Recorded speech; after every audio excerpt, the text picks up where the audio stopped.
Assalamualaikum warahmatullahi wabarakatuh. Bismillahirrahmanirrahim. Alhamdulillahi Rabbil Alamin. Assalatu wassalamu ala asyrafil anbiya'i wal mursalin Sayyidina Maulana Muhammadin wa ala alihi wa sahbihi ajma'in ma ba'du. Ila hadrati Nabiyina Muhammadin sallallahu alaihi wasallam wa hadrati alihi, ashabihi wa dhurriyyatihi wa ahli baitihi wa ikhwanihi minal anbiya'i wal mursalin wal awliya'i wa syuhada'i was salihin. خصوصا صوتا ولي سيدنا الشاب القادر الجيلاني ولا حضرة مصنف هذا الكتاب من أبي شجاع ومنشأ إلى حضرة الأستاذ محمد طيب البوا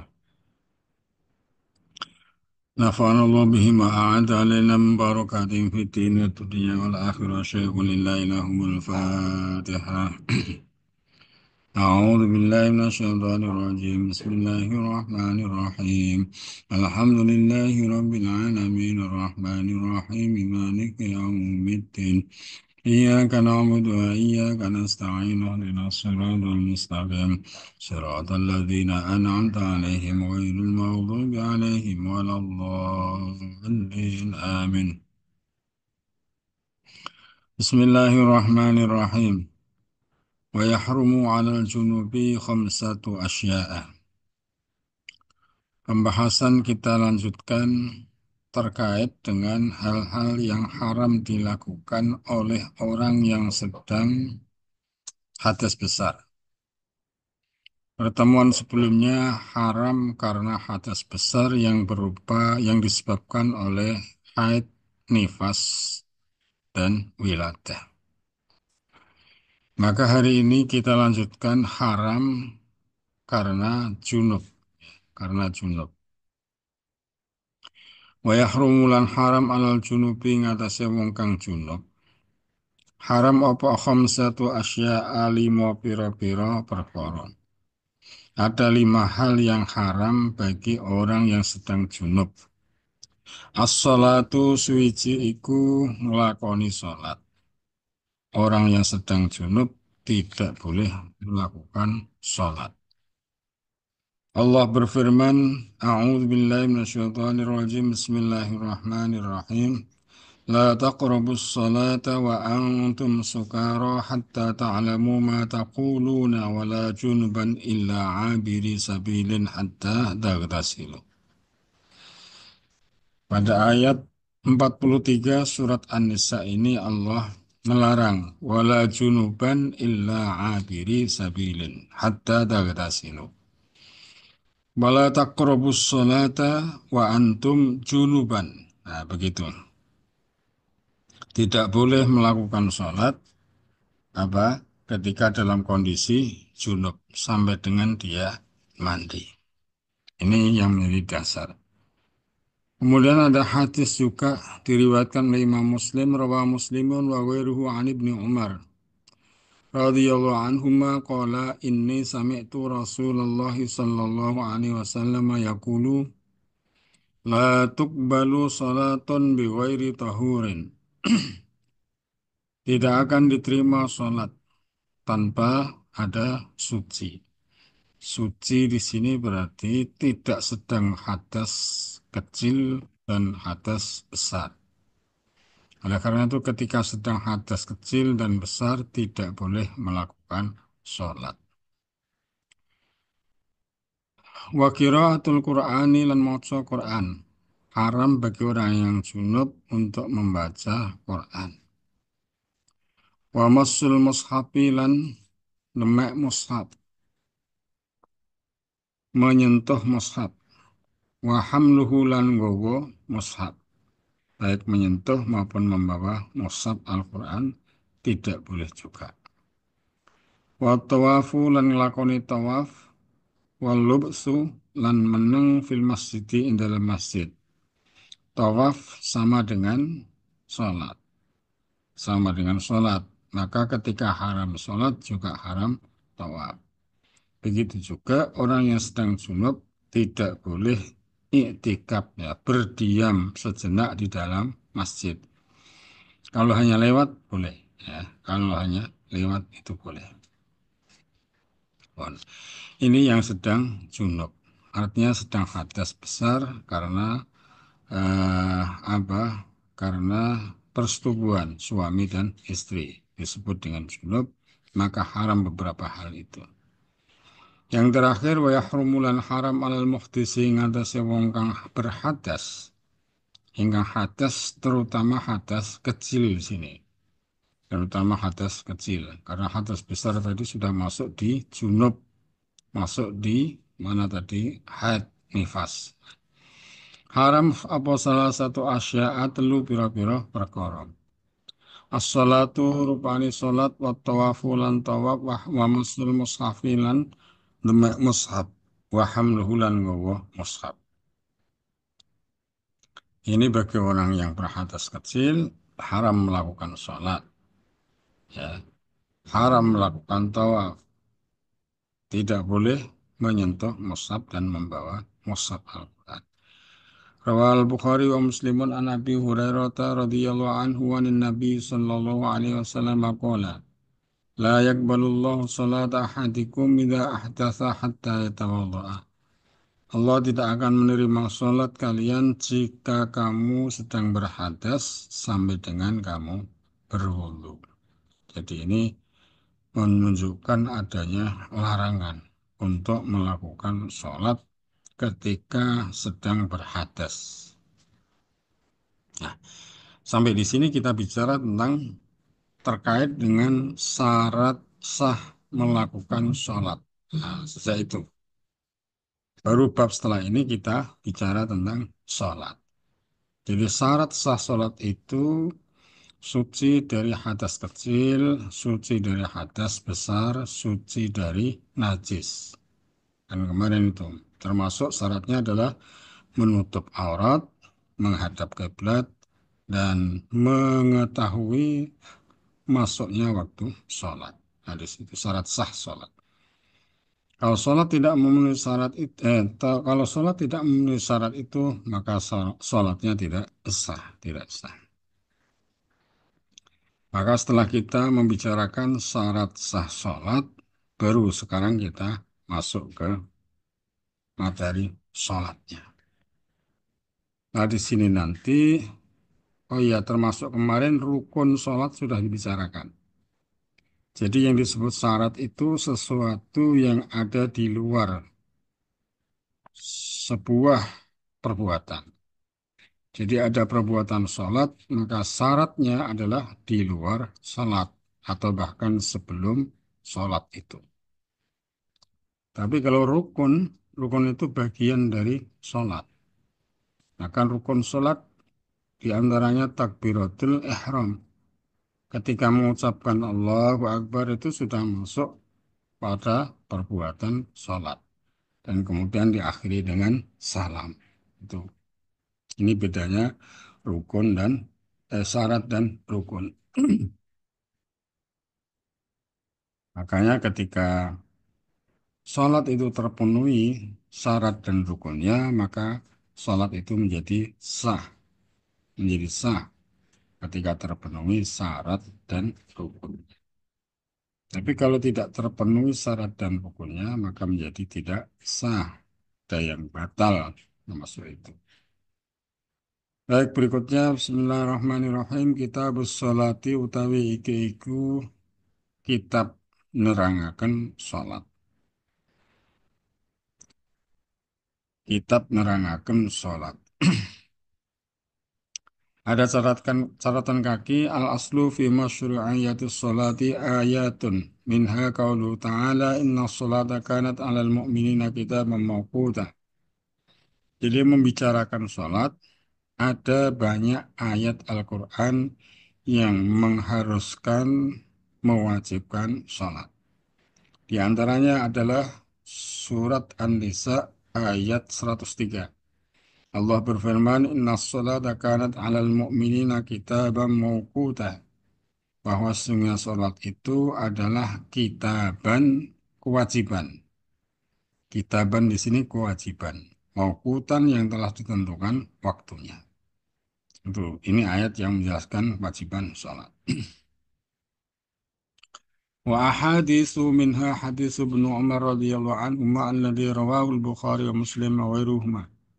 Qala Rasulullah sallallahu alaihi wasallam buniyal Islamu ala khamsin. Syahadati an la ilaha illallah wa anna Muhammadar Rasulullah wa iqamis salati wa ita'iz zakati wal haji wa shaumi Ramadan. Yang kedua, kewajiban sholat tersebut didasarkan kepada hadis. Di antaranya adalah hadis riwayat Ibnu Umar, Abdullah bin Umar. Sebagaimana disampaikan oleh Imam Bukhari dan Imam Muslim, Rasulullah bersabda, Buniyal Islamu ala khamsin. Islam itu dibangun di atas 5 perkara. Syahadat, iqamis shalah, mendirikan sholat, ita'iz zakat, memberikan zakat, wal haji, menjalankan ibadah haji, wa shaumi Ramadan, dan puasa pada bulan Ramadan. Ini hadis yang menjelaskan bahwa sholat itu diwajibkan.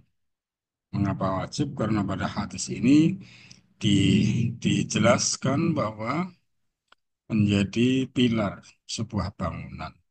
Iqamis shalah, buniyal Islamu ala iqamis shalah. Maksudnya. Ada di hadis lain, wajah fi hadisil Isra wa faradallahu ala ummati khamsina salatan.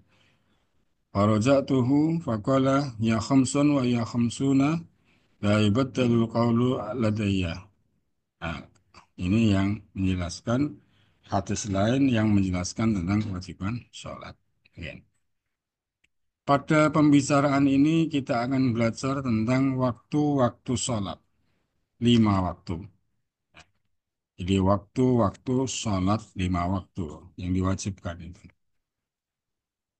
Pertama al-zuhru, yaitu sholat duhur. Wa awal waktu atau kawitannya waktunya sholat duhur iku zawalus syamsi, ling siril srengenge, tergelincirnya matahari. Wa akhiruhu ta akhirnya waktu sholat duhur iku idza sara nalikane dadi apa dhillu kulli syai'in, bayang-bayange saben-saben perkara. Bayang-bayang saben-saben benda iku mislahu dadi iku mislahu madani kulli syai'in. Jadi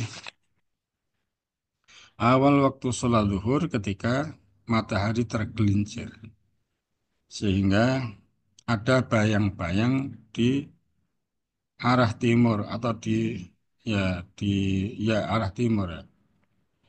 Karena matahari bergeser ke barat, maka waktu zuhur ketika matahari sudah ada di posisi ke barat, sedikit ke barat, ya. Sehingga di bagian timur, di sebelah timur suatu benda terlihat bayang-bayang. Itu mulai apa? Waktunya sholat zuhur. Dan berakhirnya waktu sholat zuhur sampai dengan ketika panjang bayang-bayang itu sama dengan panjang barat. Jadi misalnya kita praktekkan, ya, kita pakai benda, kena bayang-bayang, maka panjang bayang-bayang sama dengan panjang barang, itu berarti waktu sholat zuhur sudah habis. Ba'da dhilliz zawali dalam sause bayang-bayangi lingsire srengenge. Itu kira-kira waktu sholat zuhur. Uh, ada banyak hadis yang membicarakan tentang waktu sholat zuhur itu di bawah ada hadis riwayat Imam Muslim dari Abu Musa al-Ash'ari an Rasulillah sallallahu alaihi wasallam annahu atahu sa'ilun yas'aluhu an mawaqitis shalat falam yarudda alaihi syai'an qala faqama al-fajr. Jadi ini hadis menjelaskan tentang waktu-waktu sholat 5 waktu. 5 sholat fardu ya, sholat fardu ya. Mulai sholat zuhur, sholat asar, maghrib, isya, dan subuh. Ya. Wal asru te waktunya sholat asar. wal asru lan salat asar. Wa awal waktu utai kawitane waktune salat asar iku az-ziyadatu tambah lebih ala dzillil misli ing atase bayang-bayang sepadane barang. Jadi waktunya sholat asar ketika bayang-bayang lebih panjang daripada barang. Maka masuk waktu sholat asar. Karena tadi ketika bayang-bayang sama dengan barang, itu akhir waktu sholat zuhur. Tapi ketika bayang-bayang lebih panjang daripada barang, maka masuklah waktu sholat asar. Wa awal waktiha utawi kawitane waktune asar iku aziyadatu tambah ala dzillil misli ngatasé ayang-ayang sepadane barang. Wa akhiruhu utai akhire waktu asar bil ikhtiyari dalam waktu ikhtiar. Ikhtiar itu artinya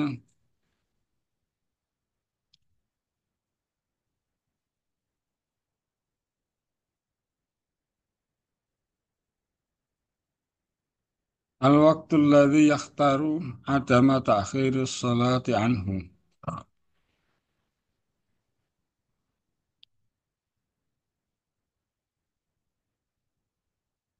Waktu alladzi yakhtaru kang milih sapa wong adama ta'khirus sholati ing ora anane ngakhiraken salat anhu saking waktu. Jadi sudah tidak ada kesempatan untuk mengakhirkan. Ya. Wa akhiruhu ta akhir waktu asar fil ikhtiyar dalam waktu ikhtiyar iku illa dzillil mislaini tumeka maring ayang-ayange barang loro. Ya, mislaini. Jadi dua kali lipat panjang barang itu, dua kali lipat panjangnya dua kali lipat barang. Nah, gitu aja lah. Makanya ini, jadi kalau bayang-bayang lebih panjang sedikit daripada barang itu masuk waktu waktu asar. Tapi kalau bayang-bayang lebih panjang sepanjang dua kali lipat barang itu, maka ini sudah berakhir waktu sholat asar menurut waktu ikhtiar. Wafil jawas lan ing dalam waktu jawas, jawas itu boleh ya. Artinya sholat itu pun masih dibolehkan walaupun waktunya sudah walaupun terakhir ya, walaupun terakhir. Itu waktu jawas. Iku ila ghurubis syamsi tumeka maring surupe srengenge. Jadi waktu asar mulai bertambah panjang bayang-bayang sampai dengan terbenam matahari. Terbenam matahari ini menjadi waktu jawas. Hanya dibolehkan melakukan sholat asar di situ. Nah, waktu sebelumnya disebut dengan waktu ikhtiar. Rawal Bukhari wa Muslimun an Abi Hurairah radhiyallahu anhu anna Rasulullah sallallahu alaihi wasallam qala man adraka minas subhi. Oh, itu. Maaf ya, belum. Ya, belum. Oh iya benar ya. Man adraka minas subhi rakatan qabla an tatlu'a asy-syamsu faqad adraka subha. Wa man adraka rak'atan minal asri qabla an taghruba asy-syamsu faqad adrakal asra. Jadi ini ada orang di akhir waktu asar melakukan sholat asar. Baru dapat satu rakaat, ternyata waktu asarnya habis. Jadi satu rakaat masih di dalam waktu asar, tiga rakaat sudah di luar waktu asar. Menurut hadis ini, maka dianggaplah sholat asar. Walaupun hanya satu rakaat. Tiga rakaat masuk waktu sholat maghrib. Nah, begitu. Ini yang disebut dengan waktu jawas. Sampai dengan akhir waktu yang masih dibolehkan melakukan sholat. Wal maghribu utai wal maghribu lan sholat maghrib. Wa waktu utai waktune sholat maghrib wa wahidun siji. Wa huwa utai wahidu ghurubu syamsi surupe srengenge. Mulai terbenam matahari. Wa bimikdari ma lan kelawan kira-kirane perkara. Yu'adzinu kang adzan sapa muadzin. Wa yata'adzanu wa yatawaddau lan wudu sapa muadzin. Wa yasturu lan nutupi aurat sapa muadzin ala wa yasturu lan nutupi sapa muadzin ala aurata ing aurat. Wa yuqimu lan iqamat sapa muadzin as-salata ing salat. Wa yusalli lan salat sapa muadzin khamsa rakaatin ing 5 pira-pira rakaat. Jadi yang ketiga adalah sholat maghrib. Waktunya mulai terbenam matahari ya sampai dengan selesainya kegiatan adzan, wudhu, menutup aurat atau menggunakan pakaian, iqamat sholat, lalu sholat 5 rakaat. Sholat 5 rakaat itu berarti 3 rakaat untuk sholat maghrib, 2 rakaat untuk sholat sunnah ba'diyah maghrib. Sudah habis waktunya sholat maghrib, walaupun belum datang waktunya sholat isya. Nah begitu. Tapi ini ada catatan, ada catatan, ya, madhab Imam Syafi'i yang jadid. Wahadal madhabu al-jadidu li Syafi'i rahimahullah ta'ala. Kaul jadidnya Imam Syafi'i mengatakan seperti itu. Jadi sangat singkat. Ya. Wal madhab al-qadim imtidatu waktil maghribi hatta yaghibas syafaqul ahmar. Tapi menurut kaul qadimnya Imam Syafi'i bahwa waktu sholat maghrib itu sampai dengan terbenam mega merah. Jadi habis mega merah berarti menjelang waktu sholat isya. Ini kaul qadimnya Imam Syafi'i. Warad jahawa a'immatul madhab dan ini yang diunggulkan oleh para imam madhab. Jadi menurut para imam madhab, ya, waktu sholat maghrib itu yang paling kuat adalah sampai dengan terbenamnya mega merah. Bukan selesainya beberapa kegiatan, yaitu azan, begitu masuk waktu sholat maghrib, wudhu, menggunakan pakaian, iqamat, ya, iqamat shalah, lalu sholat 5 rakaat. Walaupun belum isya. Itu sudah habis. Bukan itu ya. Karena itu pendapat kaul jadidnya Imam Syafi'i.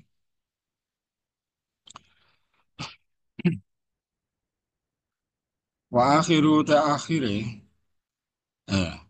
Sudah. Sekarang masuk ke waktu salat isya.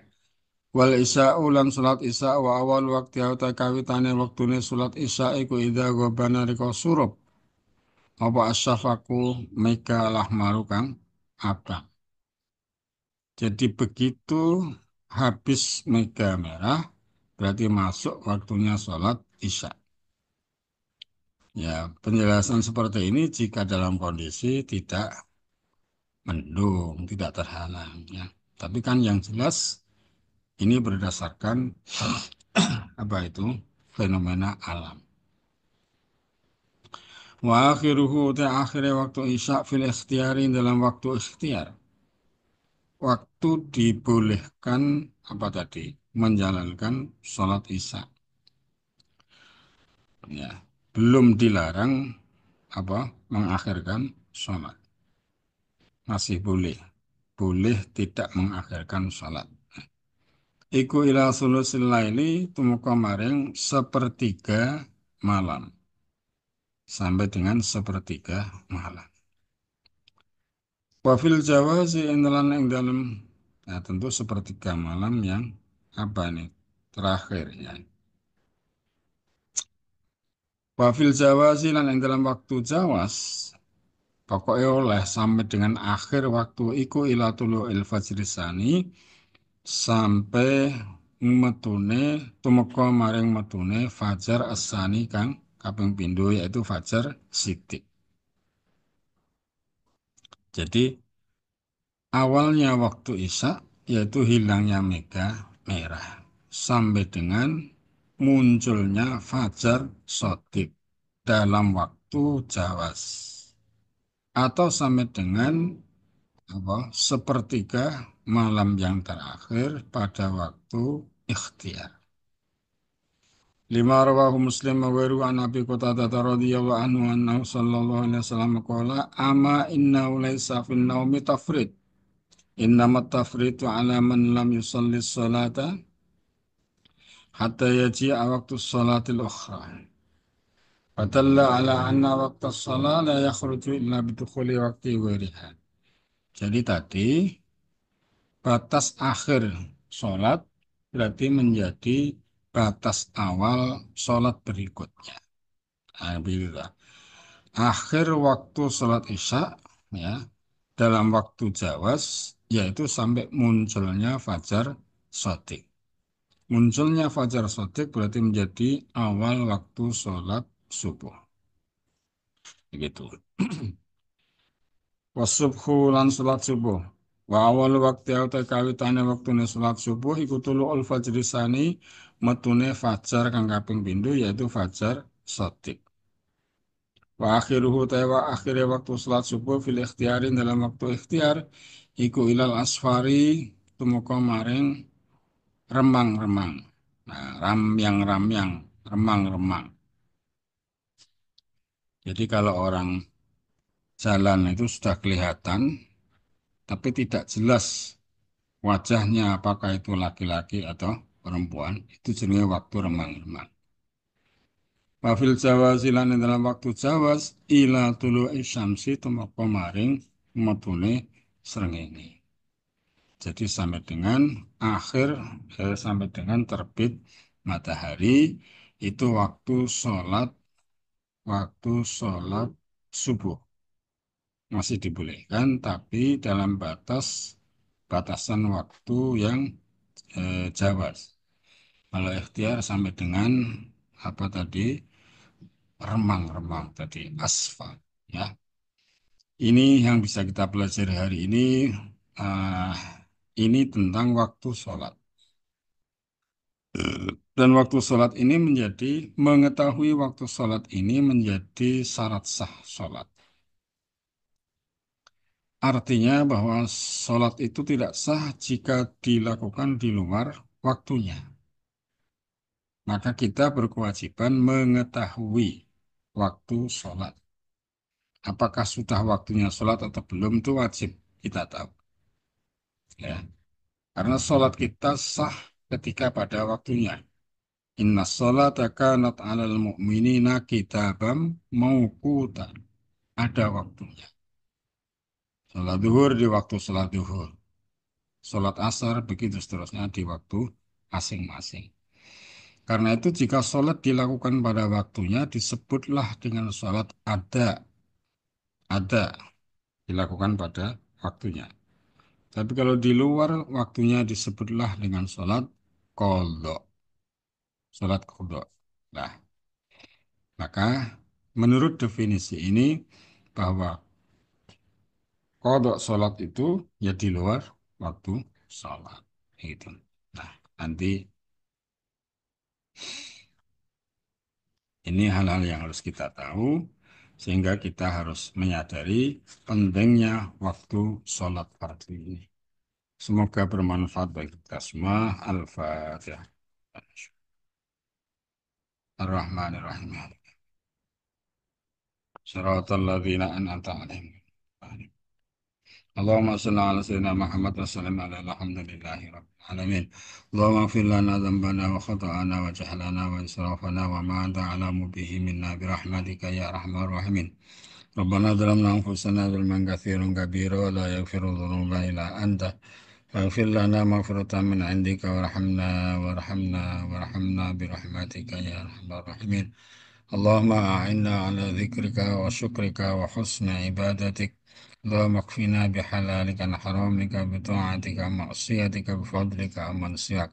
ربنا آتنا في الدنيا حسنة وفي الآخرة حسنة وقنا عذاب النار وأدخلنا الجنة مع الأبرار يا عزيز يا غفار يا رب العالمين. وصلى الله على سيدنا محمد وآله وصحبه وبارك وسلم والحمد لله رب العالمين. والسلام عليكم ورحمة الله وبركاته.